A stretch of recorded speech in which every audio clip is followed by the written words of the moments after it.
तुम्हाला माहीत आहे मी मीटिंगला 2 दिवसासाठी आलो होतो आणि सकाळ झाली होती. कंटाळा एवढा आला होता रात्रभर प्रवास करून, त्यामुळं टेन्शन आलं होतं, डोकं दुखत होतं मरणाचं.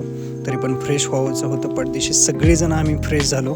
जवळपास आज सगळ्याच हेडक्वार्टरची पोरं एकत्र आल्यामुळे ही दिवस आजचा लय भारी जात असते, कारण आम्ही सगळेजण एन्जॉय करत असतो. आज जवळपास मग सगळी मीटिंग होणार होती, कंप्लीट महिन्याभराचं काम.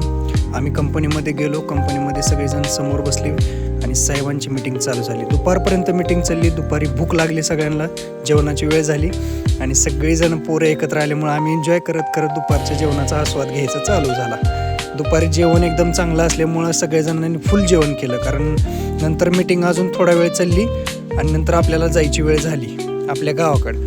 नंतर आम्ही मग निलेशच्या गाडीवर गेलो. निलेशची युनिकॉर्न नवीन घेतलेली तुम्ही बघितलंच असेल मागच्या व्हिडिओमध्ये. तिघंजण आम्ही गेलो गाडीवर आणि 2 हेडक्वार्टरची पोरं आली महाग उठून. आम्ही तिघंजण गेलो मिरजच्या स्टेशनला. डायरेक्ट मिरजच्या स्टेशनला जवळ आले की तिथं लगेच आपली ट्रेन लागलेली होती 6व्या प्लॅटफॉर्मवर. मग आपण काय केलं, शॉर्टकट घेतला मधनंच. चला म्हणलं मधनं डायरेक्ट, आता वरनं कुठं पायऱ्या चढायचे म्हणलं. ही पुणे हेडक्वार्टर चालतं, हे सांगोला हेडक्वार्टर चालतं आणि आम्ही सगळेजण मग काय शॉर्टकट काढला कुठून, तर हो का हे असं मधून जाऊन मग शॉर्टकट काढला आणि 6व्या नंबरच्या प्लॅटफॉर्मला जाऊन आपल्या ट्रेनमध्ये डायरेक्ट बसला. आपली ट्रेन निघाली आपल्या बार्शीकडे. रात्रभर प्रवास करून डोकं दुखलं आणि रात्री एक पोरगी बसली बघा माझ्याकडं, लेट टक लावून बघत होती, काय भारी दिसत होती. मग तिचा एक घेतला बारका शूट.